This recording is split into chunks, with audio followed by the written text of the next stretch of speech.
Local news for Tuesday the 5th of March. As harvest season begins, Wairarapa wineries are focused on workers' health and safety. Following a workshop with Health and Safety regulator WorkSafe New Zealand, in January WorkSafe hosted the inaugural Practice Health and Safety workshop with 18 wineries from across Wairarapa attending. Centreport has more than doubled its underlying half-year profit, boosted by increased log and container volumes and record cruise ship activity. Chief Executive Derek Nin said the firm had continued work to expand its inland hub network and work is underway to increase log throughput at its Wainoa hub in Wairarapa by 100,000 tonnes per annum. The upcoming UCOL Council Honours Awards recognise people who act as role models and inspiration to UCOL students and reflect UCOL's connections within the community.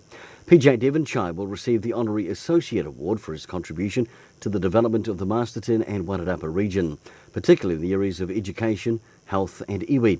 Mr Devonshire is the former General Manager of Ngāti Kahungunu ki Wairarapa and is now Manager and Iwi and Māori Partnership at the Ministry of Social Development. And congratulations to the Riversdale Surf Life Saving Club, who over the weekend were crowned winners of the Capital Coast IAB Champs Assembly Race. For local news, I'm Brent Gare.